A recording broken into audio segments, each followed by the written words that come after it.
Hi, I'm Lucy.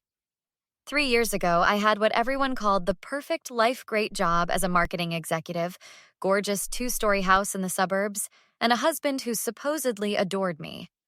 Jack and I were high school sweethearts, married for 5 years, and planning to start a family. When are you two finally giving us grandkids? My mom asked this at every family dinner, including the one last Christmas when Emma, my younger sister, kept avoiding eye contact with me. Emma and I were never the close sisters from the movies. Growing up, she always wanted what I had: my toys, my clothes, my friends. Our parents thought it was cute. She just looks up to you, they'd say. But the older we got, the weirder it felt. She applied to my college, chose my major, even dyed her hair my color once. But I never thought she'd go after my husband. We should start trying after my promotion comes through, Jack said, squeezing my hand across the table that night. Maybe by next Christmas we'll have news. Everyone cheered, but Emma just smiled tightly. The first signs appeared in February. Jack started working late, keeping his phone face down, and taking calls in another room. Classic, right? But I trusted him. Everything okay with you two? Emma asked during our monthly coffee date. Jack seems stressed lately. How would you know how he seems? Oh, I ran into him at that cafe near his office last week, just making conversation. I didn't think much of it until I saw his text notifications one night while he was in the shower. 3 messages from M popped up. Can't wait to see you tomorrow. Same spot as last time. Miss you already. My stomach dropped. I opened his phone. Yeah, I knew his password, sue me, and scrolled through hundreds of messages going back months. Pictures, plans, promises. I waited until after dinner to confront him. So, how long have you been sleeping with my sister? Jack's face went white. What are you talking about? Don't lie to me. I saw the texts, Jack. He slumped in his chair. It just happened. We didn't mean for it to. Save it. Did it just happen once, or has it been just happening for the 3 months I can see in your text history? Lucy, please. It's complicated. Your sister and I. My sister? You can't even say her name to my face? Emma and I have a connection. I didn't expect it either. I laughed, but it sounded more like choking. A connection? That's what you're going with? While we've been talking about having a baby? I'm sorry, I was going to tell you. When? After I found out I couldn't get pregnant because you gave me an STD from screwing my sister? It's not like that. We've been careful. Careful? You've been careful? That's supposed to make me feel better? Get out of my house. This is my house too. Not anymore. Get out. He packed a bag while I called Emma. Straight to voicemail. Coward. Hey sis, just wanted to let you know I found out about you and Jack. Congratulations, you finally got something of mine you couldn't buy in a store. Hope it was worth it. I hung up and watched through the window as Jack loaded his suitcase into his car. 5 years of marriage, destroyed, and I had a sinking feeling this betrayal was just the beginning. I didn't sleep that night. Around 6 a.m., I drove straight to Emma's apartment and pounded on the door until a neighbor threatened to call the cops. What do you want? Emma finally answered, her hair a mess, wearing what I recognized as one of Jack's old t-shirts. What do I want? Are you serious right now? You sleep with my husband and that's what you have to say? She pulled me inside, glancing nervously at the neighbors' doors. Keep your voice down. Why? Afraid people will find out what kind of person you really are? It's not what you think, Lucy. Oh, really? Because I think my sister has been screwing my husband behind my back for months. Please, enlighten me on what I'm missing. Emma sat on her couch, suddenly looking small. We fell in love. It wasn't planned. Love? You don't even know what that word means.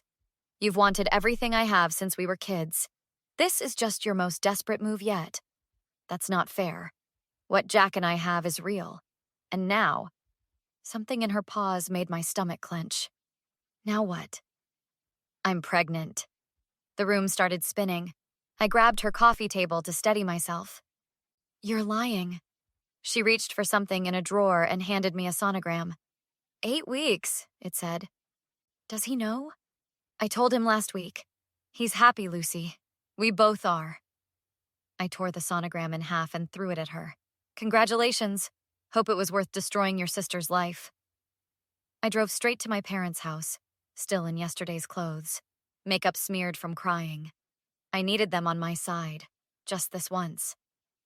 Lucy, what's wrong, honey? Mom opened the door, pulling me into a hug. I told them everything between sobs at their kitchen table. Well, this is unexpected. Unexpected? It's unforgivable, and I need you both to back me up here. Mom fidgeted with her coffee cup. Of course we're here for you, but what? Emma's having a baby, sweetie. That changes things. I couldn't believe what I was hearing. Are you serious? She sleeps with my husband, gets pregnant, and you're taking her side? We're not taking sides, Dad insisted. But that baby is our grandchild. It needs both parents. And what about what I need? I'm your daughter, too. Don't be dramatic, Lucy. These things happen. Marriages end. Not because the husband sleeps with his wife's sister. Mom reached for my hand.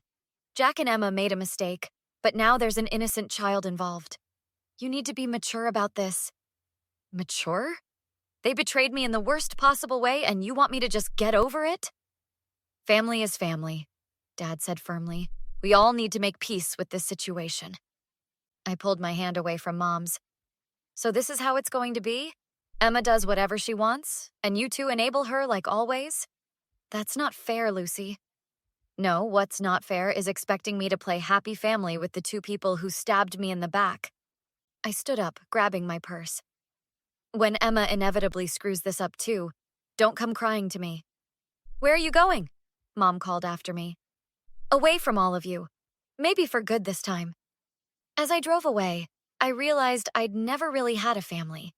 Just people who tolerated me when I fit into their perfect picture.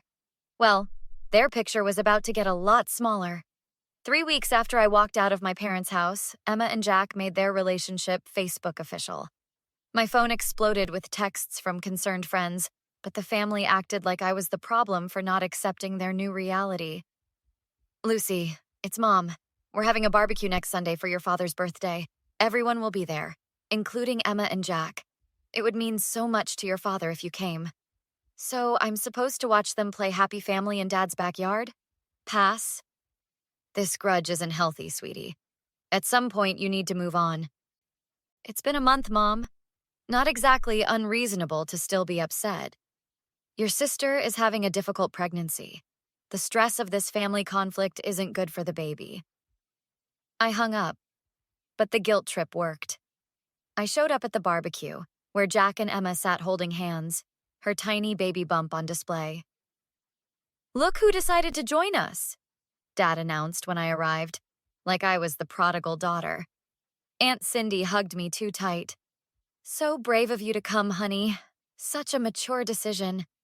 I spotted Jack by the grill, acting like he belonged. The burger flipper job suits you.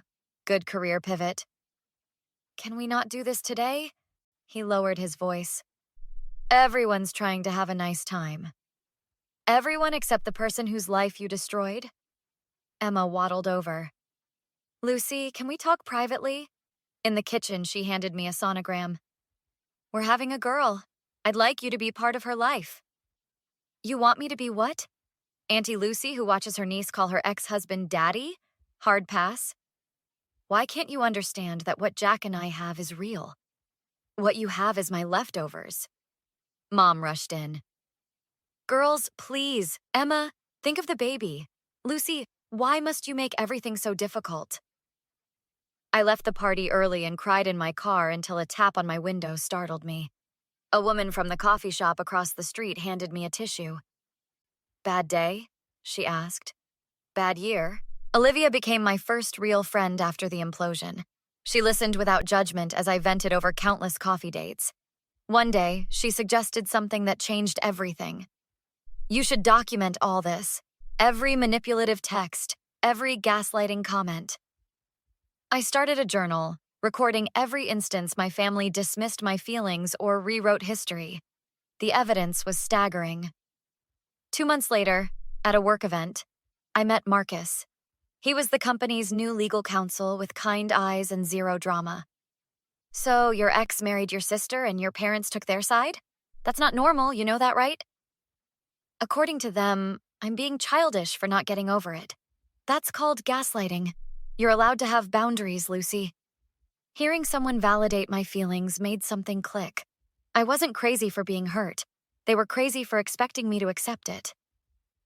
"I need to make them understand what they've done," I told Olivia and Marcus over dinner. "Not for reconciliation, but so I can finally move on." "What did you have in mind?" Marcus asked. "A reckoning. Something they can't dismiss or spin. And I think I know exactly how to do it." 3 months of planning led to this moment, my parents' 30th anniversary party. A perfect occasion for my grand finale with 50 extended family members as witnesses. I arrived with Marcus as my date, Olivia as moral support, and a PowerPoint presentation on my laptop. "Lucy, you came." Mom hugged me too tight. "And you brought friends?" "This is Marcus, my boyfriend, and Olivia, my best friend." Dad clapped Marcus on the shoulder. "Good to see Lucy moving on finally. Emma's due any week now." "Actually, I'm not here to play happy family. I'm here to say goodbye." During the toast, I stood and clinked my glass. "I'd like to say something about family." The room quieted. "For 30 years, you two have been married. Congratulations. For 28 years, I believed I had a family who loved me unconditionally. I was wrong." Mom's smile faltered. "Lucy, this isn't the time." "It's exactly the time." I connected my laptop to the projector. "I've made a presentation. Let's call it A History of Gaslighting by the People Who Should Have Loved Me Most." On screen appeared screenshots of texts, emails, and journal entries dated and organized. Exhibit A, Mom telling me to get over my sister sleeping with my husband after just 4 weeks. Exhibit B, Dad saying, and I quote, "These things happen," about my sister's pregnancy with my husband's child. Emma stood up, hand on her massive belly. "This is ridiculous. You're ruining Mom and Dad's party." "Like you ruined my marriage?" "Sit down, Emma." I clicked through more evidence. My parents inviting Jack to family events, Emma wearing my wedding jewelry to her baby shower, group chats excluding me. "I'm not here for reconciliation. I'm here to say this behavior isn't normal or acceptable." I deserved better. I handed Mom an envelope. Inside is my new phone number and address. "I'll be changing both after today. If any of you develop respect for basic boundaries, contact my lawyer first." Jack approached as I packed up. "Was that really necessary? You're tearing the family apart." "That's rich coming from you. By the way, how's the new job search going? Heard you got fired." His face confirmed the office gossip. Marcus had connections at Jack's firm and learned he'd been caught embezzling to cover gambling debts. I left without looking back. 6 months later, my promotion to marketing director came with an office overlooking the city. Marcus moved in, and Olivia became my business partner in a side consulting firm. My cousin Rachel called one Sunday. "Thought you'd want to know? Jack left Emma last week.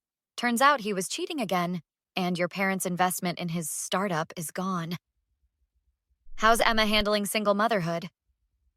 "Terribly. She's asking to move back in with your parents." "Sounds like a them problem." That night, at dinner with Marcus, Olivia, and our close friends Tina and David, I looked around at my chosen family. "Everything okay?" Marcus squeezed my hand. "Never better. I was just thinking about how sometimes losing everything is the only way to find what you actually need." Later, Marcus got down on one knee with a ring that looked nothing like my first. Exactly as it should be. "Yes," I said before he could even ask. 1,000 times yes.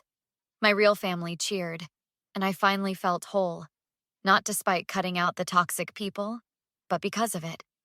What would you do if your family took the side of someone who betrayed you? Is cutting off toxic family members an act of self-preservation? Or is family always worth fighting for, no matter what they've done? Share your thoughts in the comments below. Would you have handled things differently than Lucy did? If this story resonated with you, Please hit that like button and subscribe for more compelling stories about overcoming life's toughest challenges. Your support helps our channel grow, and we'd love to hear your experiences dealing with difficult family situations.